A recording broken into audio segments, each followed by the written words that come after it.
महाभारत के समय में आपने सुना होगा कि पांडवों को दुर्योधन सुई के नोक के बराबर जमीन देने के लिए तैयार नहीं था। खैर, पांडवों को भगवान कृष्ण के सहयोग से खांडव वन का क्षेत्र मिला था अपनी राजधानी के रूप में विकसित करने के लिए, और अंततः वह इंद्रप्रस्थ बना। आज हम लोग उसी क्षेत्र में जो है, जिसे अब सामान्यतः मुखर्जी नगर के आसपास के क्षेत्र के रूप में आप जानते हैं, ये खांडव वन का क्षेत्र मुख्यतः वही क्षेत्र है जो महाभारत के काल में बहुत वीरान हो गया था। लेकिन माना जाता है यहाँ बहुत सारे ऋषि महात्मा तपस्या करते थे। शायद उसी का प्रभाव आज आप देख सकते हैं कि इस क्षेत्र में सुविधाएं नहीं हैं, लेकिन 2 से 2.5 लाख विद्यार्थी लगातार तैयारी करने में लगे रहते हैं। यूपीएससी की तैयारी, एसएससी की तैयारी और दिल्ली विश्वविद्यालय और आसपास के यहाँ पर एकेडमिक्स को लेकर के भी तैयारी करते रहते हैं। निश्चित रूप से इस क्षेत्र को देख करके कभी कभी आश्चर्य होता है कि यहाँ कोई सुविधा नहीं है। इसके बाद भी इस क्षेत्र में इतना आकर्षण है कि यहाँ पूरे देश के कोने कोने से विद्यार्थी आते हैं। तो निश्चित रूप से ये महाभारत कालीन प्रभाव ही होगा, क्योंकि आज के समय में देखा जाए तो यहाँ कोई वैसी सुविधा नहीं है जिसको लेकर विद्यार्थियों को यहाँ आना चाहिए। पिछले 20 वर्षों से मैं भी इस क्षेत्र में रह रहा हूँ और आज मैं उसी जगह पे खड़ा हूँ जहाँ मैं पिछले 10 वर्षों से रह रहा हूँ, सिग्नेचर व्यू अपार्टमेंट के बिल्कुल टॉप पर। यहाँ से आप देखिए तो आपको पूरा मुखर्जी नगर के आसपास का इलाका दिखेगा। ये दाईं तरफ आप देखिए एसएफएस कॉलोनी है, इधर आप देखिए ये नेहरू विहार आपको दिख रहा होगा जहाँ पे हजारों विद्यार्थी रहते हैं। इसी के सामने आप देखिए इधर बगल में तो आपको मुखर्जी नगर दिखाई देगा, उसके आगे आप देखिए तो आपको वजीराबाद दिखाई देगा। वजीराबाद में बहुत अधिक संख्या में विद्यार्थी रहते हैं। इसके बाद आप देखेंगे वजीराबाद की साइड तो बुराड़ी तक, संत रविदास नगर, बहुत दूर दूर तक विद्यार्थी रहने लगे हैं। और आप इधर मुखर्जी नगर के बगल में अगर आप देखें तो जो है गांधी विहार कॉलोनी, निरंकारी और इधर इंदिरा विहार, परमानंद और इंदिरा विकास जैसा ये सारा क्षेत्र विद्यार्थियों के लिए ही जाना जाता है। और यहाँ विद्यार्थी इस क्षेत्र में रह करके अपनी तपस्या कर रहे हैं। अब इस क्षेत्र को हम लोग बहुत अच्छे से इसलिए भी महसूस कर सकते हैं, संयोग से इसी क्षेत्र में पिछले 2 दशक से हमें सेवा देने का अवसर मिला है, विद्यार्थियों के बीच काम करने का अवसर मिला है और लाखों लाख विद्यार्थियों को ऑफलाइन क्लासेस के माध्यम से भी पढ़ाने का यहाँ अवसर रहा है। तो अभी पिछले 1 दिन पहले ही आपने देखा होगा कि केंद्र सरकार के एक बहुत बड़े मंत्री हैं विशेश्वर टूडू, जो उड़ीसा से आते हैं। उन्होंने उड़ीसा के ही बालासोर डिस्ट्रिक्ट के एक जो है स्कूल में एक बयान दिया जो इस समय बहुत चर्चा में है और पूरे देश में उस पर चर्चा हो रही है।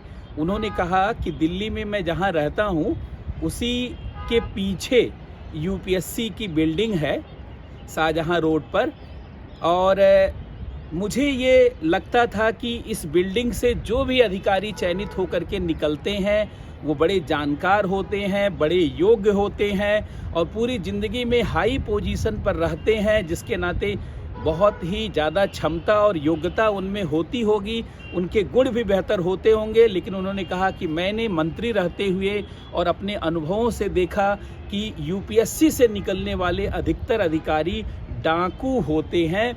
सीधे उन्होंने डाकू शब्द का प्रयोग किया कि यूपीएससी से निकलने वाले अधिकतर अधिकारी डाकू होते हैं। उन्होंने कहा कि ऐसा इसलिए हो रहा है क्योंकि जो शिक्षा है जिससे ये पास हो जाते हैं वो तो इनके पास है, लेकिन नैतिक शिक्षा और आध्यात्मिक शिक्षा की इनके पास कमी है।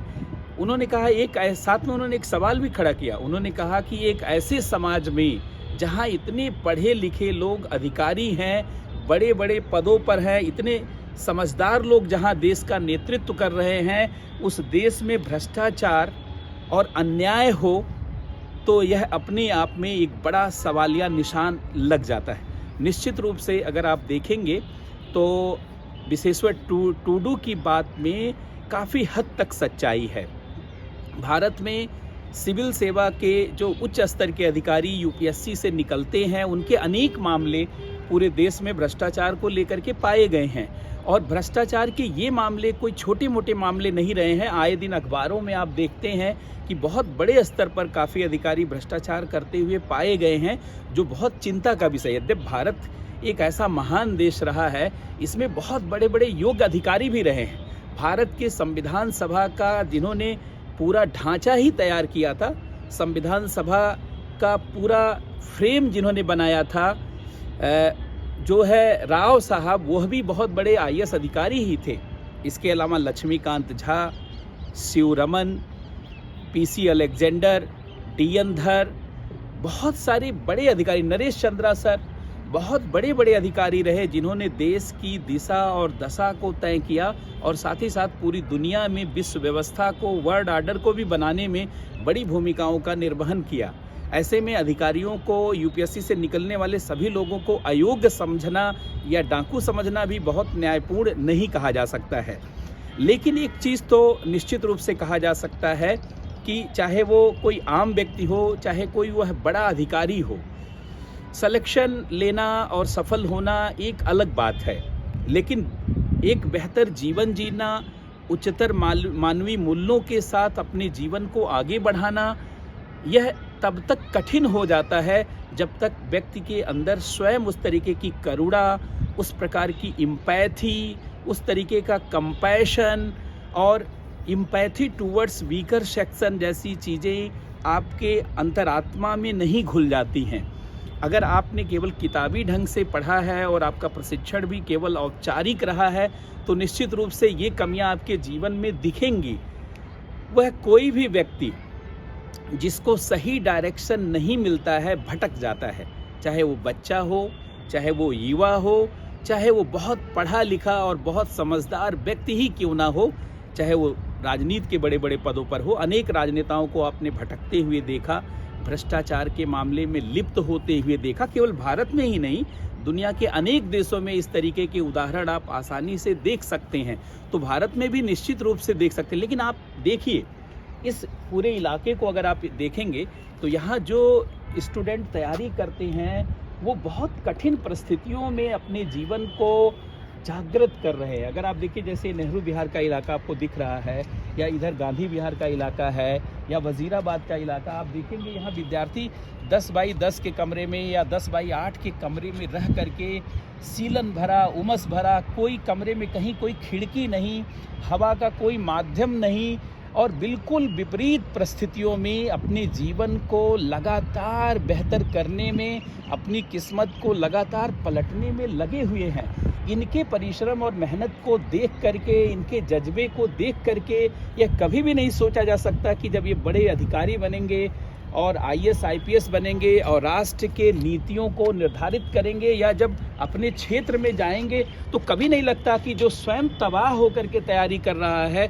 जो स्वयं परेशान और संघर्ष के साथ तैयारी कर रहा है, यह किसी को तबाह करेगा, यह किसी के साथ अन्याय करेगा, यह किसी का शोषण करेगा, यह किसी के साथ भ्रष्टाचार करेगा। ऐसा सपनों में भी सोचना संभव नहीं हो पाता है।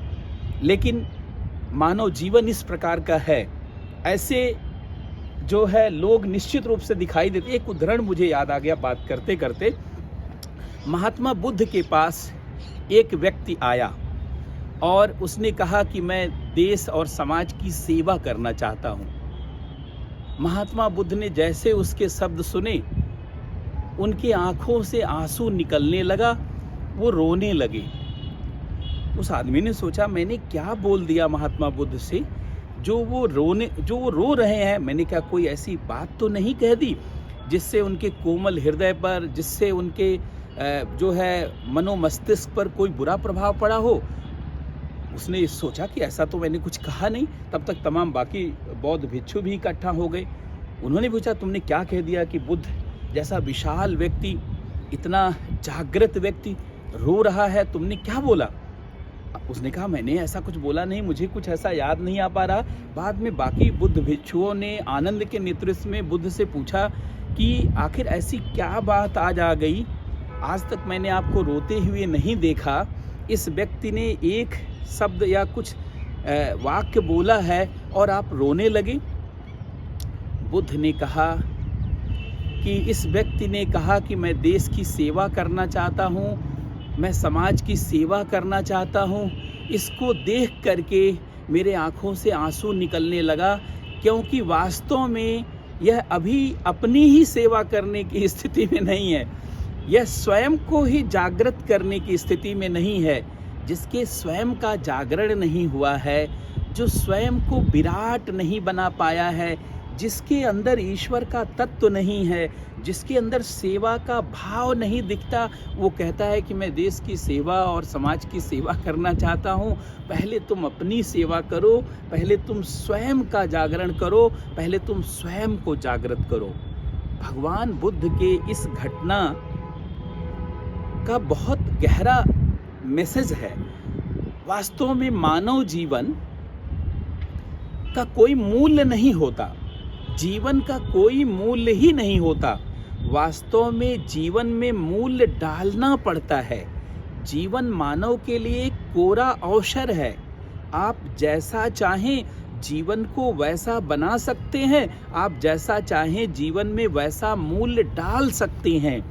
तमाम लोग जो तैयारी करते हैं और संघर्ष भी करते हैं, कठिन परिश्रम भी करते हैं, बहुत विपरीत परिस्थितियों में जीवन जी करके रात दिन एक किए हुए हैं, पूरी रात भर पढ़ते हैं, लेकिन वो कहीं न कहीं से भौतिकता और भौतिक गतिविधियों से भी आगे चल करके प्रभावित हो जाते हैं।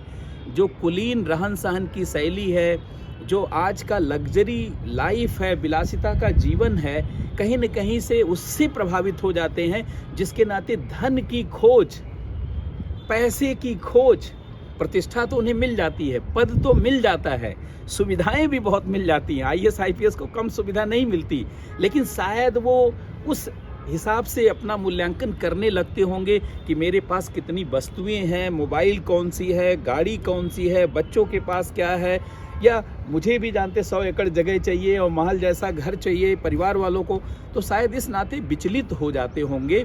और नैतिक मूल्यों की कमी के कारण, आध्यात्मिक मूल्यों की कमी के कारण, देखिए जिसके अंदर आध्यात्मिक मूल्य आ जाता है वह व्यक्ति किसी के साथ अन्याय नहीं कर सकता। आध्यात्मिक मूल्य का मतलब धार्मिक मूल्यों की बात नहीं कर रहे हैं। आध्यात्मिक मूल्य का मतलब जो जीवन का मूल अर्थ समझ जाता है कि आखिर जीवन क्या है, यहाँ हमें हमेशा नहीं रहना है, कुछ दिन के बाद यहाँ से हमें जाना है। हम कितना भी इकट्ठा कर लें, कोई भी चीज़ हमारे साथ जाने वाली नहीं है।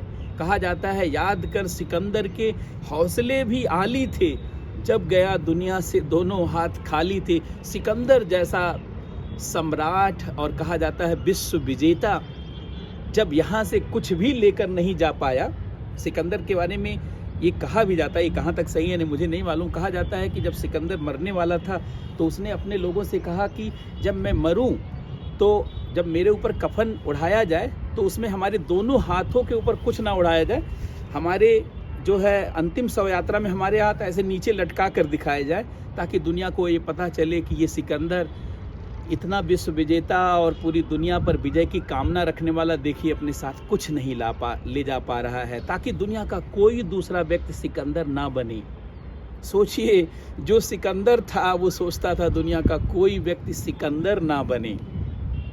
स्टीव जॉब्स ने स्वयं कहा कि हमारा जीवन बहुत सीमित है और इस सीमित जीवन का बेअर्थ उपयोग नहीं होना चाहिए।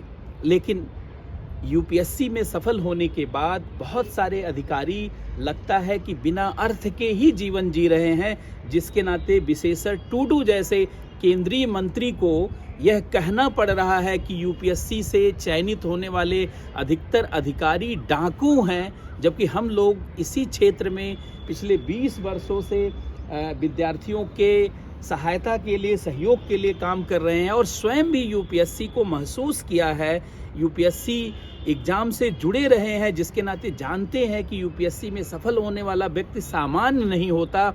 जो यूपीएससी पास करता है वो सामान्यतः जीवन की सारी गहराइयों से, सारी चुनौतियों से, सारी परेशानियों से, सारी समस्याओं से अवगत होता है और एक बेहतर मानव बनने की उसमें बहुत अधिक संभावना होती है।